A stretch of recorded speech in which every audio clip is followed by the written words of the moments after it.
Malma anyangma wa kuma koni ala ye mɔgɔ min ka kɛlɛ k'i ye glɔkibɔ ti ma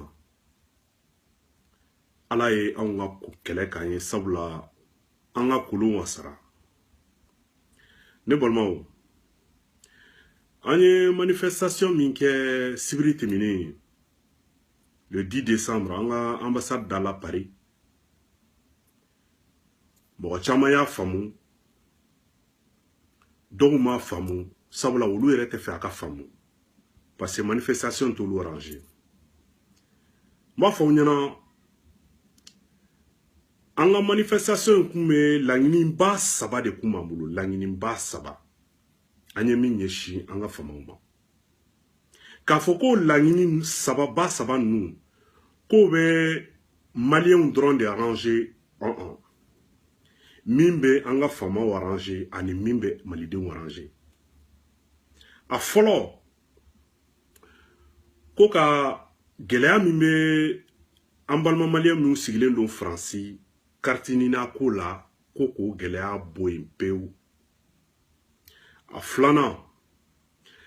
ka passeport sɔrɔli bɔ gulonni kartinina la a sabanan an ka faamaw filɛ ka accord lankolon min signé i kɔrɔ o don na ne balimaw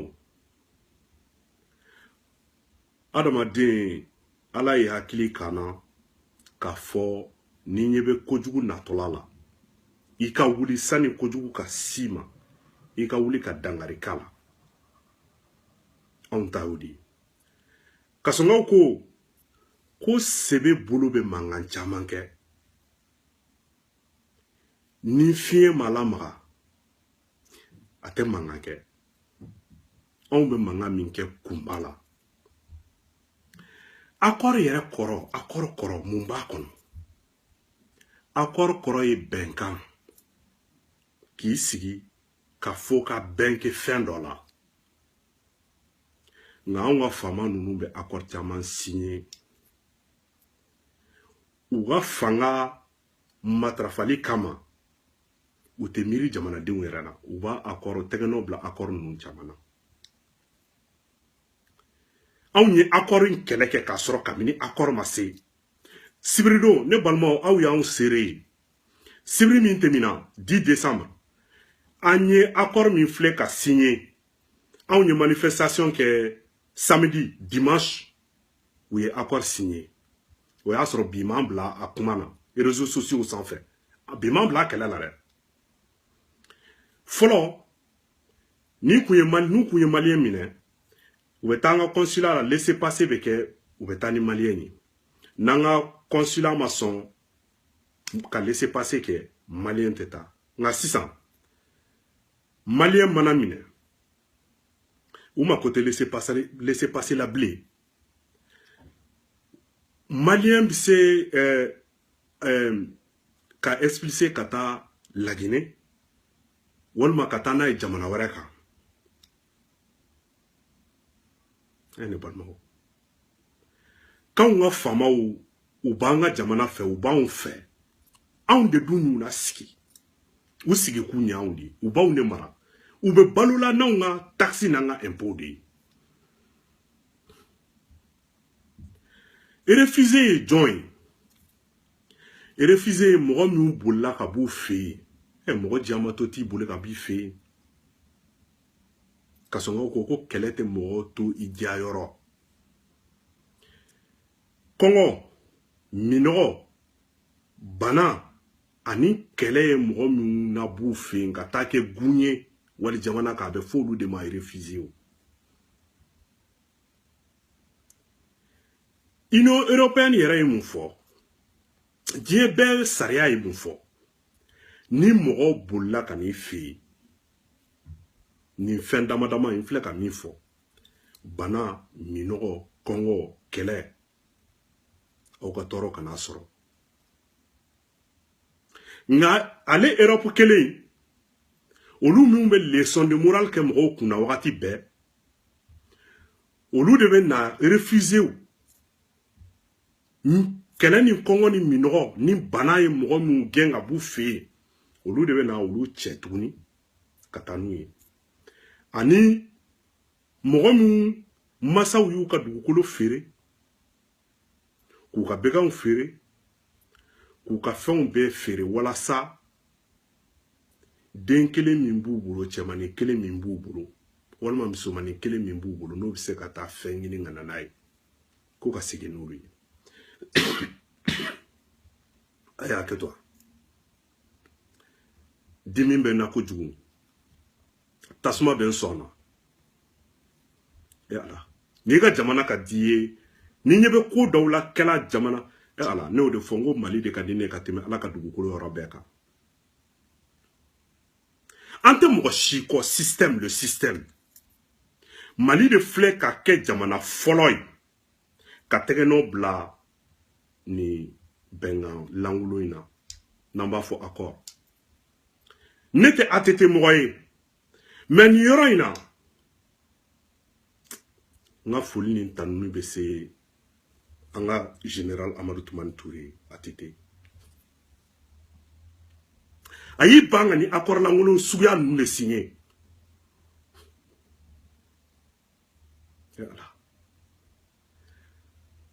ala ka hinɛ an ka cɛkɔrɔba ni silamɛsuw bɛɛ la a ko tant que les lions n'auront pas leurs propres historiens les histoires de chasse glorifient toujours le chasseur doso de bɛ bɔ kungo kɔnɔ ka na lakali so kɔnɔ o y'a sɔrɔ waraba y'a gɛn a yɛlɛnna yirisu na f'a ka kulusi fara la a bɛ na so kɔnɔ a t'o fɔ dɛ sabula ale de bɛ na mais don min na ni waraba nana lakali jo bɛ di waraba ma il est grand temps maintenant an k'an ka waraba y'a yira sisan an yɛrɛ k'an ka histoire ta k'a fɔ Union européenne bɛ kan ka ko dɔ kɛ u b'u yɛrɛ contrôle la o ko la u bɛ ko immigration u bɛ immigration contrôle la u yɛrɛ bɛ kan ka fanga di immigration ma côté dɔ in na o côté dɔ in ye mun ye an ka Mali policiers de bɛ na sisan comme an bɛ ɲɔgɔn dɔn ka na n'u ye min ye dɔrɔn n'u ko i ye malien ye dɔrɔn u bɛ taa ni paf o fana problème ye min ye pour que i ka kɛ o lycée kan polisi mun bɛ na i bɛ $5 de sara pour que ka k'o lycée kan yurugu daminɛna fɔlɔ o polisi ninnu fana mana na i ye malien ye o i tɛ malien ye o sabula ka fɔ dɔrɔn k'u bɛ kan k'u ka baara k'a cogo la u ka to faransi ani n'u taara Europe yɔrɔ min walasa u ka to yen donc u mana ye dɔrɔn i ye malien i tɛ malien ye u b'a fɔ i ye malien walasa u ka taa ni ye o polisi ninnu caman bɛ yen u filɛ ka immigrer ou de les futurs immigrés ils sont en train de créer un réseau d'immigrés comme ça an y'a ye o Zaïre équipe nationale mɔgɔw bɛɛ u nana match amical dɔ la u bɛɛ tununu u cɛr'u na hali sini donc an ka polisi ninnu fana natɔla filɛ nin olu fana c'est des futurs immigrés comme ça olu segintɔla tɛ o min da ka d'u la u kana f'u ɲɛna k'aw ka comment dirais-je contrat ye de telle date à telle date u kana f'u ɲɛna dɛ u y'a fɔ u tɛ mɔgɔ si sɔrɔ yen le lendemain donc ne balimaw aw ɲɛ b'a la an ka combat la c'est un combat à vie an bɛ segin a kan nin combat fo fundi k'a nɛrɛbɔ an tɛ wuli an yɛrɛ ye comme ça ka manifestation kɛ o aw ni ala ni lakira cɛ mɔgɔ min ka kɛnɛ kunkolo yan fan fɛ walima mɔgɔ min b'a ka jamana fɛ i bɛ miiri jamanadenw na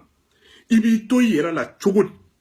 et puis fo journaux Europe journaux bɛɛ u bɛɛ de bɛ kan ka tɛgɛrɛ fɔ sisan ko Mali ye jamana ɲɛnama ye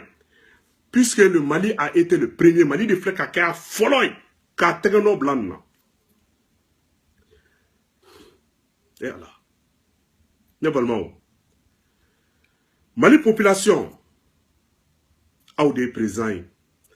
anw de ye ministres ye anw de ye députés ye anw de y'u lasigi u bɛ sigi u b'anw de mara u bɛ balo n'anw ka taxes n'an ka impôts de ye prenons notre destin en main an tɛ mɔgɔ si wele ko ka wuli ka tiɲɛni kɛ ba maliba ka danya o kama mais ante an sigilen fana to ka ante ka fla da ɲɔgɔn ka ko ala ka bon c'est vrai ala ka bon kan sigilen to fana ko kojugu fana be kan ka se ama an ka famaw be kan ka kojugu ɲɛsi ama su ni tile ne balimaw Mali cɛdɔ a ka foli bɛ yan fo saya hakɛto bɛ nin kan Mandela Sise